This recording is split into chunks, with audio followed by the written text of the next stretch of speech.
असं रान कधी पाहिलंय नव्हतं, आज पाहिले पाहू राहिलो. यंदा या सीझन हो ना. हो.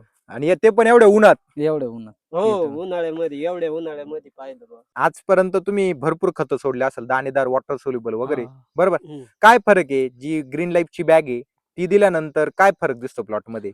फरक आहे ना, फरक भरपूर आहे. क्वालिटी येते झाडाला आणि त्याच्यात डेव्हलप खूप झाड चांगल्या प्रकारे डेव्हलप होतं, म्हणजे कमी खर्चामध्ये चांगलं डेव्हलप होतंय आणि कमी म्हणजे याच्यामध्ये जास्त खर्च करावा लागत नाही, पावडरी कमी लागत आहे, साधारण खर्चच कमी होतो, मेंटेनन्स चांगल्या बऱ्यापैकी आहे. 4 किलो मध्ये मिळतो का हो रिझल्ट? शेतकरी म्हणतात आम्ही 50-50 किलोचे खत नाही टाकतो. नाही साधारण आहे ना नाही. 4 किलो मध्ये रिझल्ट चांगला भेटला चार आपण, पण मग 4 किलो वापरून आहे मध्ये ना तिसऱ्या चौथ्या दिवशी 100% रिझल्ट रिझल्ट मिळतो. दिसतो. हो ना. हा, हो. काही अडचण नाही. आणि तुम्ही आजपर्यंत बाकीचे लिक्विड पण भरपूर सोडले असेल. नाही सोडले कार्बन दिल्यानंतर काय फरक आहे कार्बन आणि बाकी लिक्विड मध्ये? मुळी लय डेव्हलप झाली. काय बोलताय? हा, मुळी डेव्हलप झाली. मुळी डेव्हलप झाल्यामुळे ना, कार्बन मुळे जास्त मुळी डेव्हलप होते. डेव्हलप होते. हा हम्म. मुळे हो.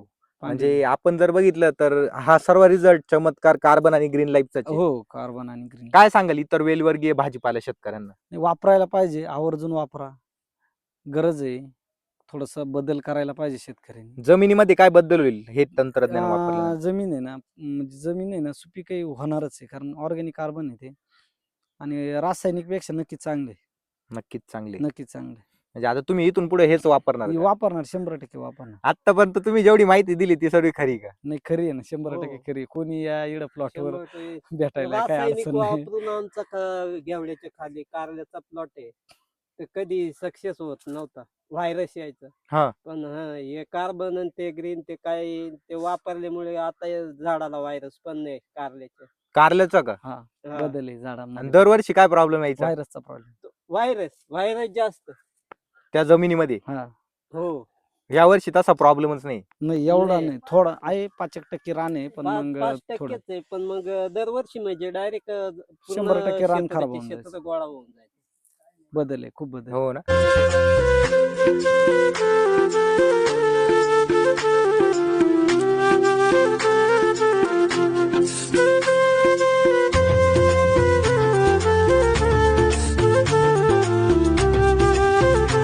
राम राम. राम राम, नमस्कार. नमस्कार. तुमचा परिचय द्या. मी ज्ञानेश्वरी रामन दगडे, राहणार जालखेड, तालुका दिंडोरी, जिल्हा नाशिक.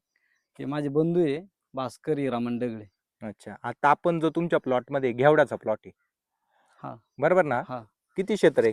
साधारण हे 1.25 एकरचं क्षेत्र आहे. 1.25 एकरचं क्षेत्र आहे का? हो, अच्छा. लागवड करून किती दिवस झाले?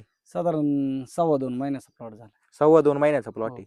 शेती किती वर्षापासून करता आपण? शेती वडील म्हणजे वडिलांपासून शेती आहे आमची, पण मग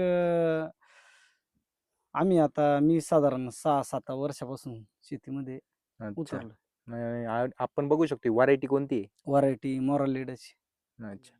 आणि सीजन घेवडा लागवड पहिल्याच वर्षी केली का? नाही, म्हणजे ह्या सीझनला पहिलाच टाइम आहे, पण मग पावसाळी ऑगस्ट मध्ये जी लागवड आहे ती दरवर्षी करतो आम्ही, पण ह्या वर्षी उन्हाळी सीझनला केली आम्ही. अच्छा. आता आपण इथं बघू शकतो पान वगैरे एकदम फ्रेश आहे, बरोबर ना? हो. भरपूर सेटिंग पण छान झालेली आहे. काय वापरलं असं यावर्षी आपण? आम्ही आहे ना युट्यूबला थोडीशी जाहिरात बघितली, तर मग ते ग्रीन लाईफ आणि ऑर्गॅनिक कार्बन, ते सोडलं. हो, ते सोडलंय. ते अच्छा. साधारण 3 वेळा सोडलंय आम्ही, 15 दिवसाच्या अंतराने असं. ते दिल्यानंतर काय बदल झाले प्लॉट मध्ये? ग्रोथ चांगली आहे, फुटवा चांगला आहे, फुलकळी साधारण उन्हाळ्याचा टाइम आहे, पण मग सेटिंग बऱ्यापैकी होते. म्हणजे लोक म्हणताय का सेटिंग होत नाही, पण मग चांगली सेटिंग झाली, समाधानी आहे आम्ही, काय अडचण नाही.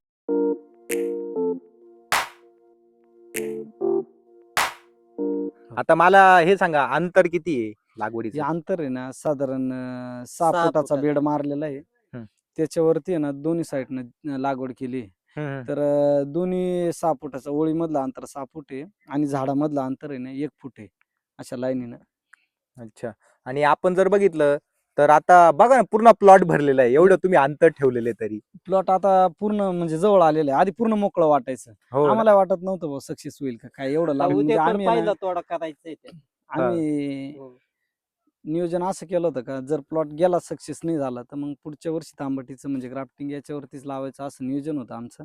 म्हणून आम्ही बेडची सिस्टीम केली. पण मग ते पूर्ण भरून गेलेलं आहे. काही अडचण नाही, समाधानी आहे आपण, काही अडचण नाही. म्हणजे तुम्ही धाडस केलं बाबा एवढ्या हा. उन्हाळ्यात लावून पाहू. हो, उन्हाळ्यात लावून पाहू. लेटच झाली थोडीशी लागवड, 15 एक दिवस लेट झाली आमची. हम्म. पण मग त्याच्या मानाने ते कव्हर झालंय, काही अडचण नाही. म्हणजे कार्बन ग्रीन लाईफ दिल्यानंतर प्लॉट एकदम तुमचा आज हा, टॉपला आहे. टॉपला आहे, काही अडचण नाही. म्हणजे सर्व प्रकारचे रिझल्ट तुम्ही जसे व्हिडिओ बघितले शेतकऱ्यांचे त्यांना हा जे नाही, रिझल्ट तसे मिळाले, रिझल्ट आपल्याला मिळाले, काही अडचण नाही. नाही तर बऱ्याच कंपन्या आहे नाही नाही नाही, काही अडचण नाही. रिझल्ट भेटले आपल्याला, आपण कशाला खोटं बोलायचं. जे आहे ते खरे जे सर्व. आहे ते खरं. कारण काय बोलता काय शेतकरी आम्हाला बोलता किती पैसे दिले समोरच्याला नाही बोलायला. नाही नाही, तसं काही नाही. पैसे बिशे काही घ्यायचं नाही. पैसे काय तसं घेऊन काही काय नाही, करायचे? पैशाचा विषय काही नाही. शेतकऱ्यांनी पैसे घेतलं मग खाली काय राहिलं, असा विषय नाही. आणि शेतकरी हा कधी खोटं बोलत खोटं नाही, बोलत नाही, महत्वाचा हा नाही. विषय. बरोबर का नाही. हम्म. आणि आज काळाची गरज आहे, काळाची गरज. कारण की रासायनिकने जमिनी खराब होत चालल्या. हो, बरोबर. हो. बरोबर ना. हम्म. अजून काय बोलाल तुम्ही प्लॉट बद्दल? आता शेतीचा अनुभव तुम्हाला पण भरपूर दिसतो सर, हो.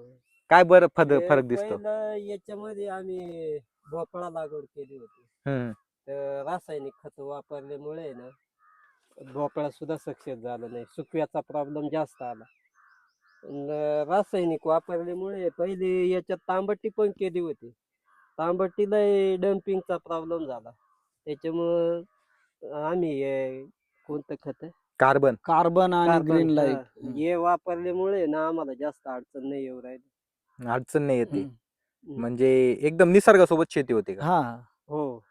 आता मला सांगा, ह्या स्टेज मध्ये ज्यांचे रासायनिकचे प्लॉट आहे एवढ्या उन्हात, त्यांना काय समस्या आहे?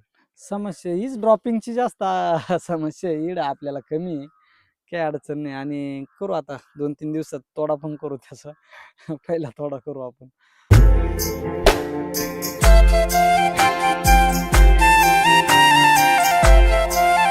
आपण जर बघितलं तर प्रमुख समस्या घेवड्यामध्ये शेतकऱ्यांना काय येऊ राहिल्या आज? आज फुल ड्रॉपिंग आणि सध्या तर टेम्परेचरमुळं अडचण येते जास्त. अडचण येते, त्याच्यामुळे सेटिंगच होऊ नाही राहिली. सेटिंग नाही होऊ राहिलं. आणि पान पिवळं खूप पडतंय. पान पिवळं खूप आहे. पण आता बोला ना. आपल्याकडे एवढी समस्या नाही सेटिंगची पण, आणि पानही काही जास्त पिवळं पडलेलं नाही. आणि काळुखी बघा ना, आता जर इथं हात लावलं तुम्ही, पान बघा ना, हा, पान चांगलं आहे, काही एक अडचण नंबर नाही. काळुखी आहे. म्हणजे फ्लावर समाधानी का? पण, फ्लावरिंग पण चांगली आहे. म्हणजे तुम्ही समाधानी का आज? समाधानी, काही अडचण नाही. किती सोडलं तर कार्बन याला? साधारण 5-5 लिटर सोडत राहिलो आम्ही.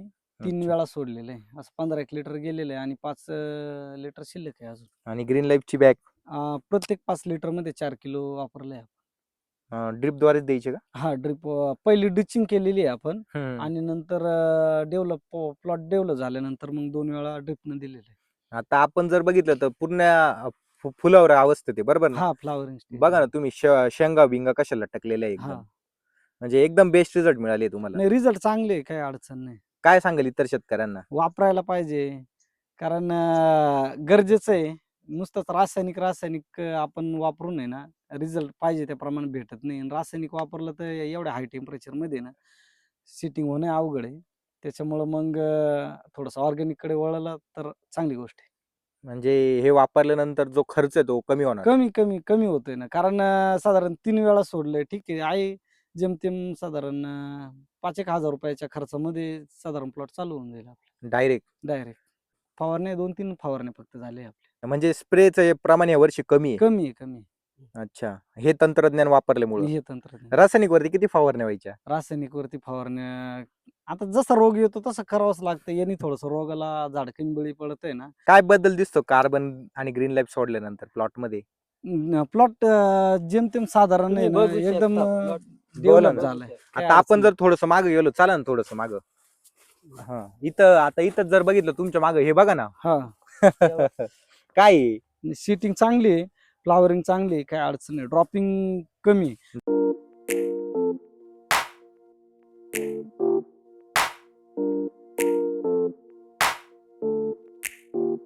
इतरांच्या तुलनेत तुम्ही आज समाधानी आहे. हा, समाधानी, काही अडचण नाही. बरोबर ना? हो, या ना सर, पुढे या ना तुम्ही पण, त्यांना बोला पुढे. या आपण इकडे. इथं जर हात लावला, पान बघा ना सर, अगोदर अशी हा. काळुखी मिळायची का आपल्याला? नाही, काळोखी नव्हती ना अशी. एवढी काळुखी कधीच मिळाली नाही, नाही. एवढ्या हिट मध्ये तर एवढा प्लॉट डेव्हलप होणं आहे ना, खूप चांगली गोष्ट आहे.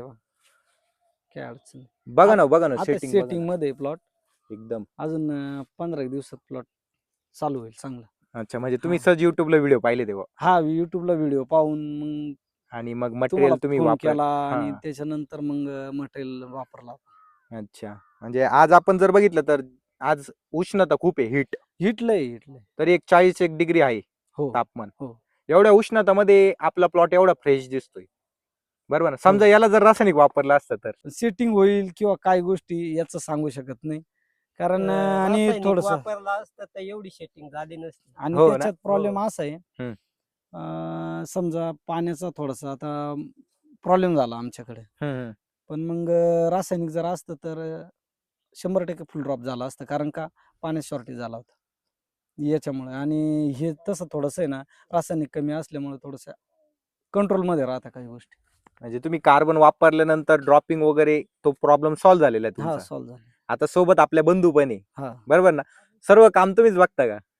हो. काय सर्व बदल सर्व दिसतो काम प्लॉट मध्ये? तर आता त्याच्यात काय आहे, दररोजचं काम चालूच आहे. वेलवर टाकणे हे ते चालूच राहते. अशी काळोखी अगोदर मिळायची का?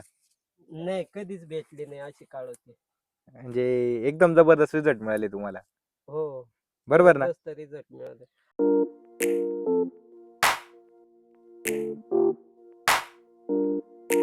अच्छा, चालेल चालेल, खूप हा. छान माहिती दिली. पुन्हा एकदा आपलं नाव सांगा.